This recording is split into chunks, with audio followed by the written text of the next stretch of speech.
So now tatanggalin natin yan, ipipress ko yan. Good day guys, Mac Garage again and welcome to my DIY video. So today guys, meron tayong Toyota Fortuner dito. Ang issue niya is kailangan natin palitan ng shock absorber. So para malaman natin na palitin na yung, sorry mainit kasi ngayon dito. So para malaman natin na palitin na yung ating shock absorber, check natin yung pangilalim. Since Toyota Fortuner itong papalitan natin, madaling malocate or madaling malaman kung sira yung shock absorber. So ang hanapin natin dito guys, yung leak doon sa kanyang absorber. So pakita ko sa inyo.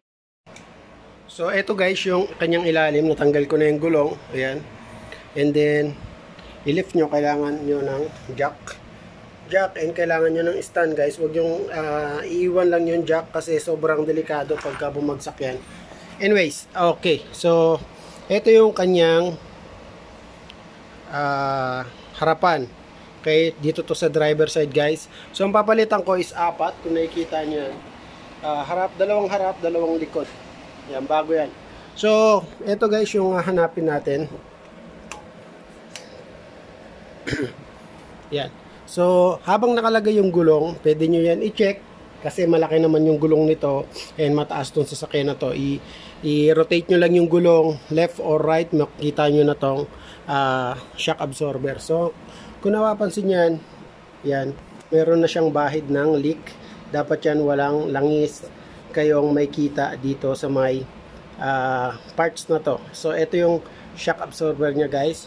And sabi rin ng may-ari ng kaibigan natin is hindi niya na rin nararamdaman yung bounce ng kanyang sasakyan. So ayan, since matagal na rin siguro hindi ito napalitan, so I think it's time na para palitan natin yung ating shock absorber. So ayan, tatanggalin natin yan guys. Ayan yung tornilyo nito dito sa may ilalim. Ayan. So ayan, 19mm. And then tatlong tornilyo dito. So nandito yung tornilyo niyan, isa, dalawa, and tatlo dito sa may likod. Ayan. 1, 2, and dito sa may likod meron pa yung isa dyan nakatago. Okay, so simulan natin guys.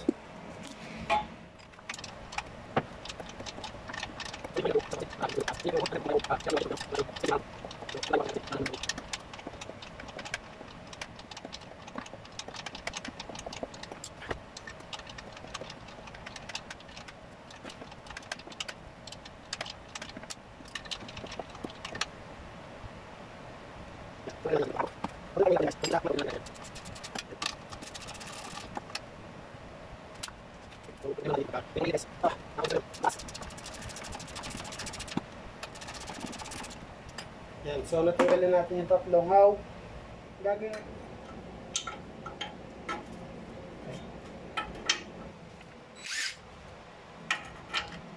So hold natin tong isa.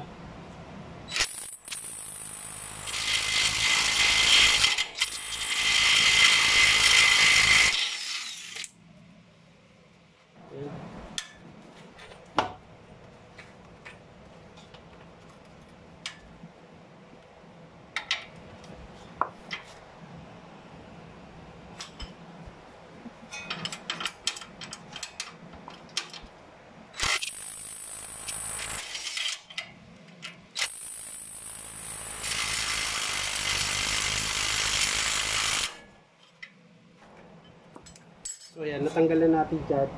And now, keep lang natin yan guys para hindi bumagsak. So para matanggal pala natin to,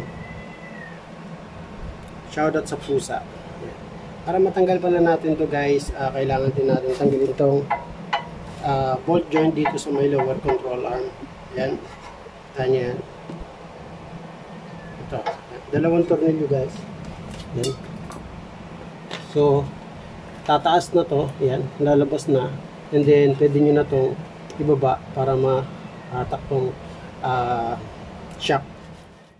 So guys, natanggalan natin yung shock assembly. So ano ko lang sa inyo, kung magtatanggal kayo ng ganito, kailangan nyo ng crowbar o kaya mahabang tubo guys para i-lower nyo tong lower control arm yan. Kasi kung hindi nyo gagantihin, hindi nyo maalis yung shock absorber. And then kailangan nyo tanggalin tong stabilizer link para ma-move nyo to. Ito, maigalaw nyo papunta dito sa right side. Kasi kung hindi nyo matatanggalin nyo to, hindi nyo ma-move to, and then hindi mahuhulog yung shock assembly. Ayan so guys, natanggal na natin. So, ang mga tinanggal ko, stabilizer link, and lower ball joint dito sa lower control arm. So now tatanggalin natin yan, ipipress ko yan. So kailangan nyo nitong na ganito. So ang gagawin natin is i-hold natin yan dito.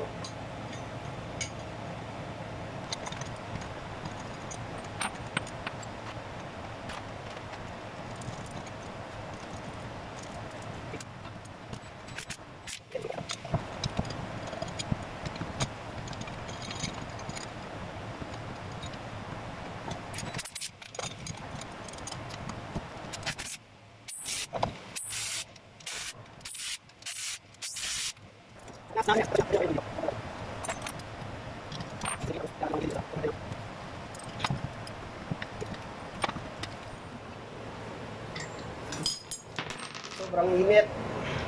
So na pwede na natin gamitan ng ratchet.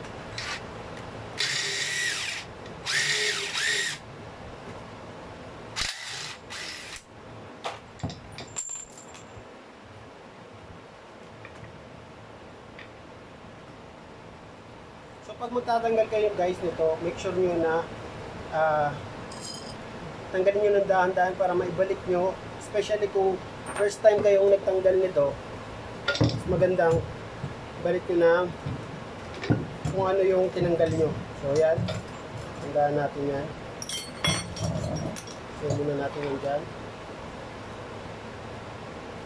Then ito, ilalim, babaw.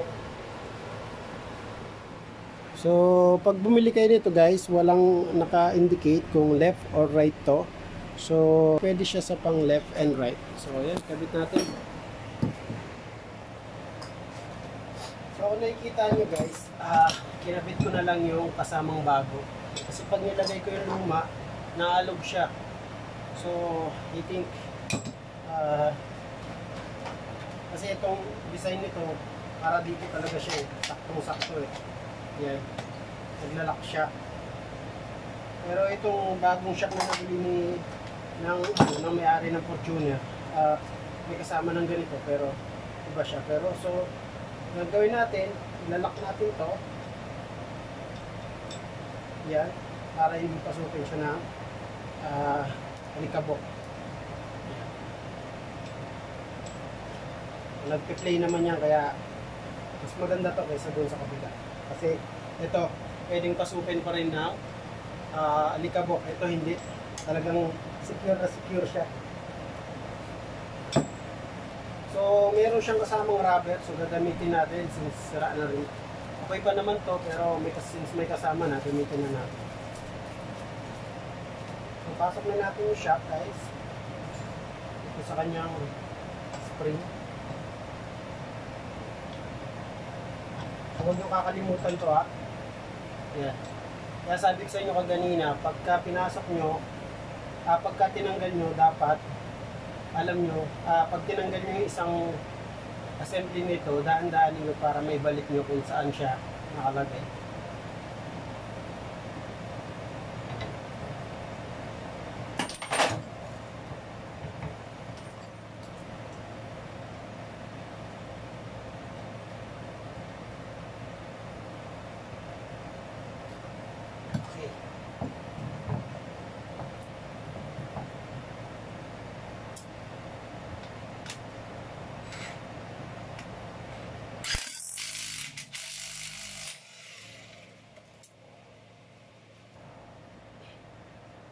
Make sure natin guys na nakalock siya ng maayos.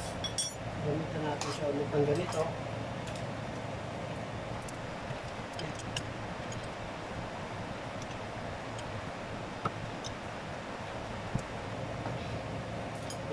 So pag nalock mo na to guys, ayun, lagay nyo na rin yung isa. Ito yung double lock niya.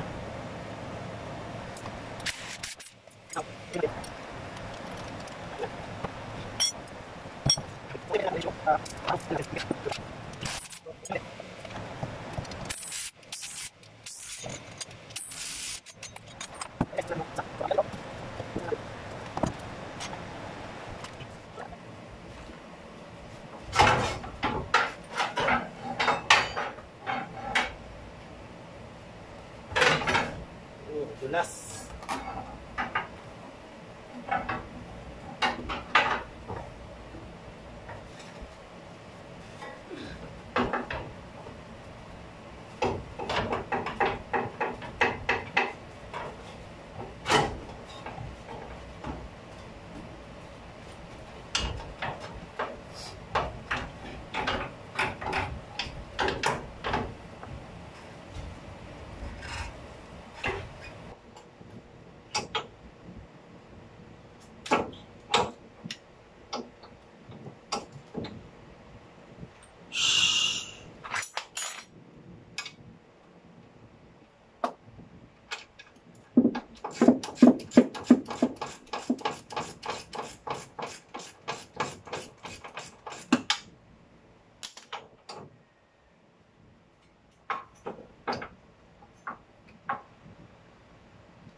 So ayun guys, nakabit na natin yung shock absorber dito sa may harapan.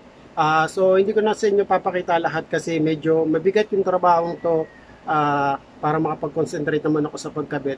At least nakita nyo na kung paano magpalit ng sa harapan dito sa may Fortuner. And then sa likod gagawa rin ako ng video pero sa kabila hindi ko na i-video yun. So hanggang dito na lang guys, and kung bago ka lang dito sa akin channel, huwag kalimutan mag-click ng subscribe button and notification bell para ma-notify kayo sa aking mga latest video. So, bye for now guys. We'll see you again.